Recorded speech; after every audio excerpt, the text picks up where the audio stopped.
The awakening terror. The ancient halls of the Galactic Council had witnessed the rise and fall of countless civilizations over 3 million years. Today they would witness something unprecedented. Supreme Overseer Korthax floated into the Grand Chamber, his translucent tentacles pulsing with the bioluminescent patterns that marked his species, the Zilanians, as the dominant force in known space. For 5,000 years, his empire had ruled unchallenged across 12 spiral arms of the galaxy. The emergency session had been called after a routine expansion probe discovered something unusual in the Outer Rim territories. Korthax settled into his crystalline throne, watching as representatives from the subject races took their assigned positions below him. The Morvax with their armored carapaces, the ethereal whispers who existed partially in subspace, and dozens of other species who had learned their place in the cosmic hierarchy. Scout Commander Yylek stepped forward, his forearms trembling as he presented his report. The holographic display materialized above the council floor, showing a small blue planet orbiting an unremarkable yellow star. The readings indicated primitive radio emissions, basic nuclear technology, and crude chemical rockets that had barely managed to establish colonies on neighboring worlds. The species called themselves humans, bipedal mammals with surprisingly short lifespans and fragile bodies that required constant temperature regulation. Korthax examined the data with practiced indifference. Another primitive race to be cataloged and conquered. Their military assets appeared laughable by galactic standards. Simple projectile weapons, nuclear warheads that the Empire's basic shields could deflect without effort, and spacecraft that still relied on reaction mass for propulsion. The Scouts' report noted one curious detail, though.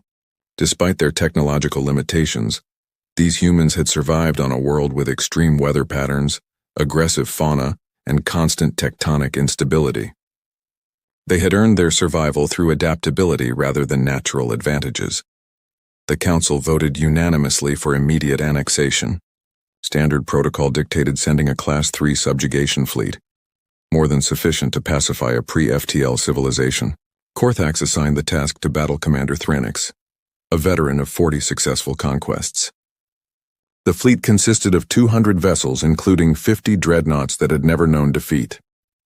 Each ship carried weapons that could crack continents and shields that had withstood supernovas. 3 cycles later, the subjugation fleet dropped out of hyperspace at the edge of human space. Threnix expected the usual pattern of panic, futile resistance, and swift capitulation. Instead, he found something peculiar.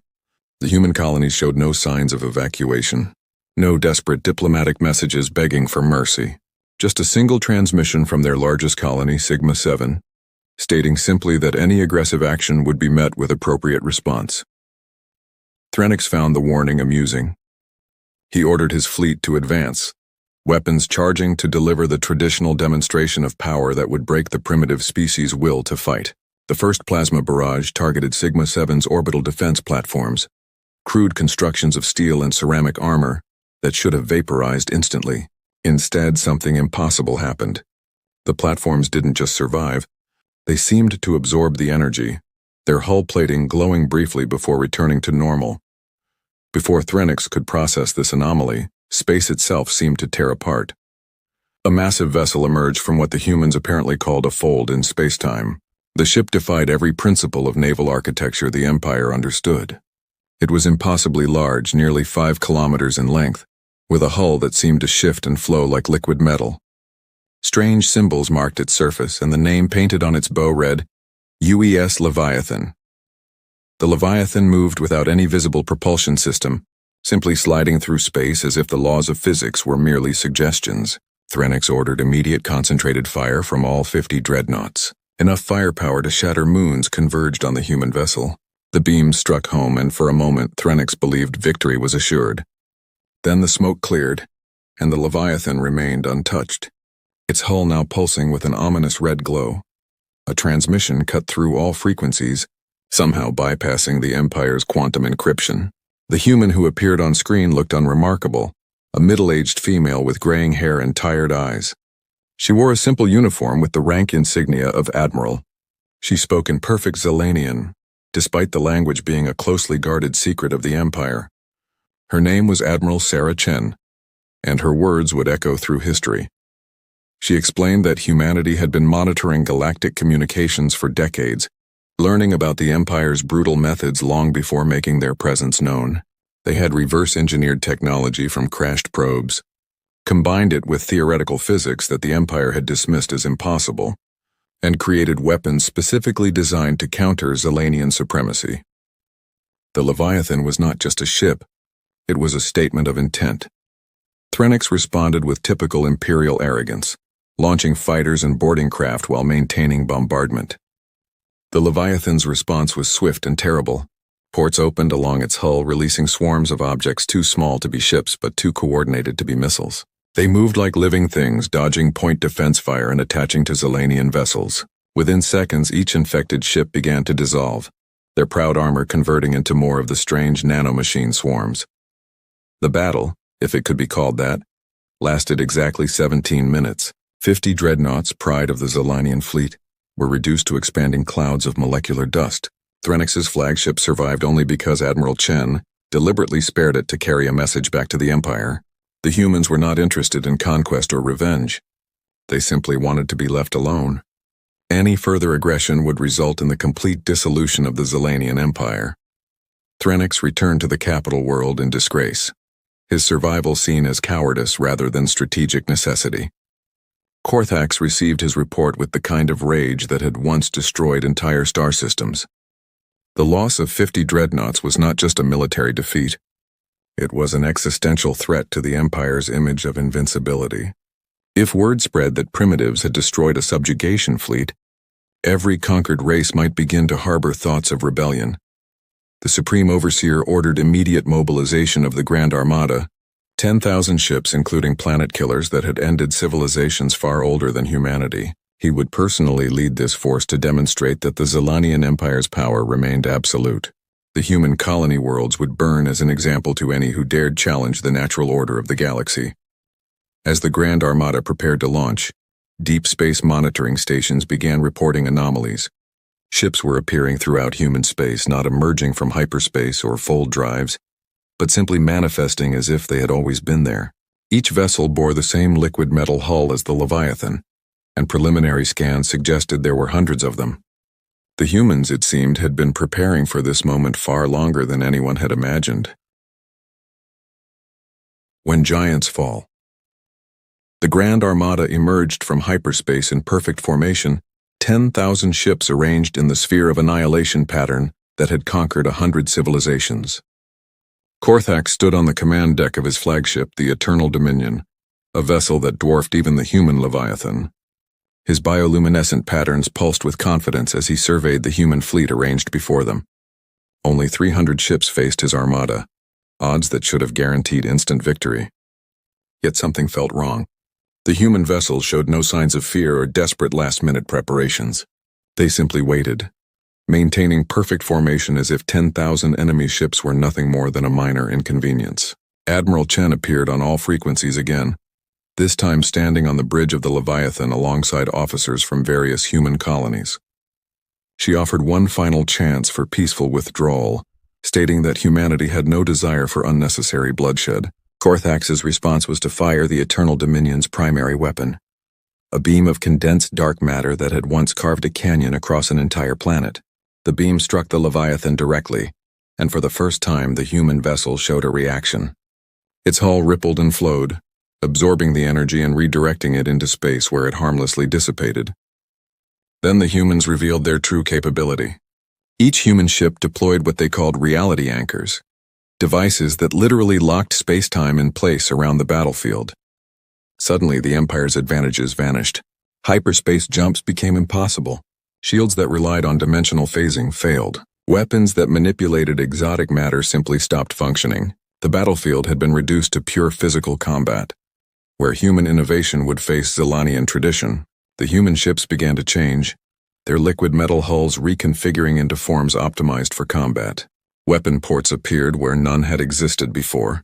Fighter bays opened to release craft that seemed to violate conservation of mass, unfolding from impossibly small spaces into deadly attack vessels. The Leviathan itself transformed into something that defied description, a constantly shifting fortress of destruction that adapted to every attack pattern the Empire employed.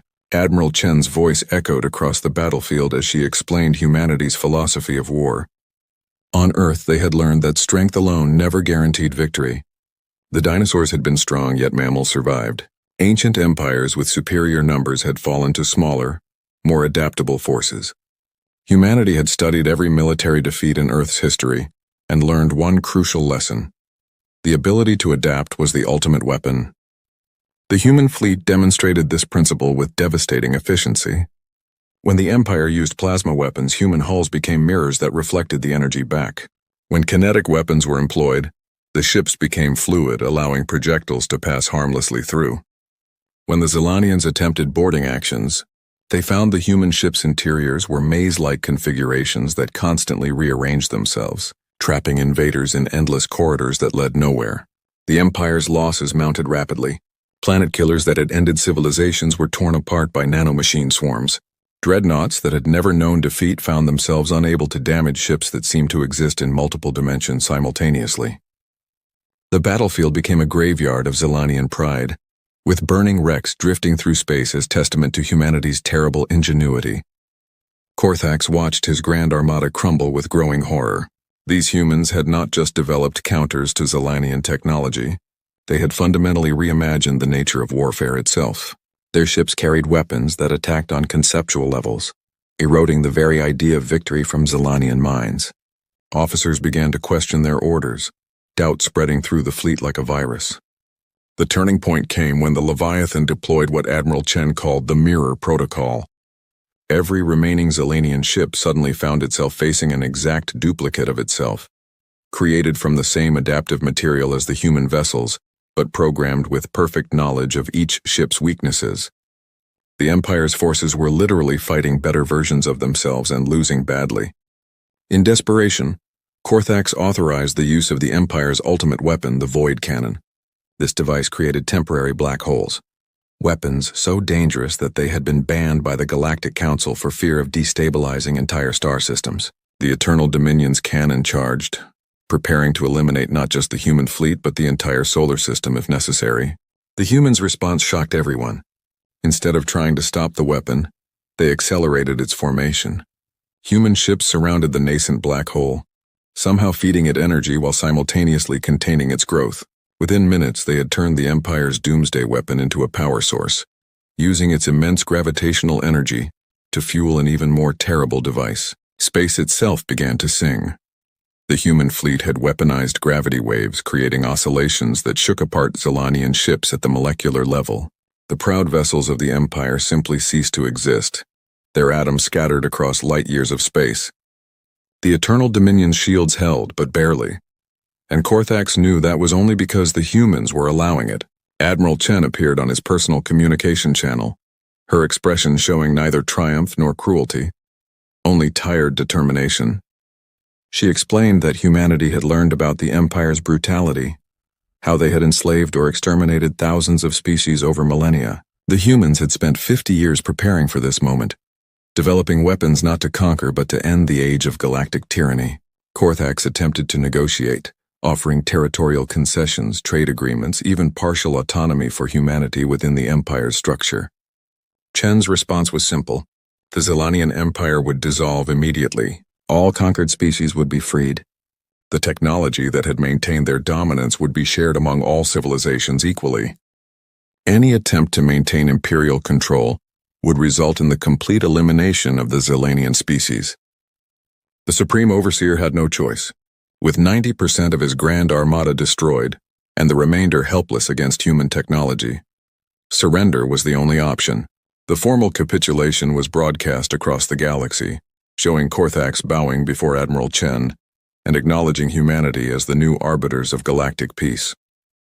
The Age of Empires had ended in a single battle. The aftermath reshaped galactic civilization entirely. Humanity established what they called the Commonwealth Protocol, a system where all species had equal voice regardless of technological advancement or military might. The human fleet, rather than conquering, became peacekeepers, their adaptive ships patrolling space to prevent any return to imperial dominance. The Leviathan remained in orbit around Earth, a silent guardian and reminder of humanity's power. Its true capabilities remained unknown, as the battle had only required a fraction of its potential. Some species whispered that the ship was not built but grown, that it was somehow alive and learning. Others believed it was connected to every human through quantum entanglement, a collective weapon of the entire species. Korthax spent his remaining years studying human history, trying to understand how a species from a backwater planet had developed such devastating power. He found his answer in their literature, in stories of underdogs overcoming impossible odds, of innovation born from desperation, of unity forged in adversity. The humans had not become powerful despite their harsh world, but because of it. The galaxy learned to respect humanity not through fear but through understanding. The humans shared their technology freely, helped rebuild worlds devastated by imperial rule, and established universities where all species could learn together.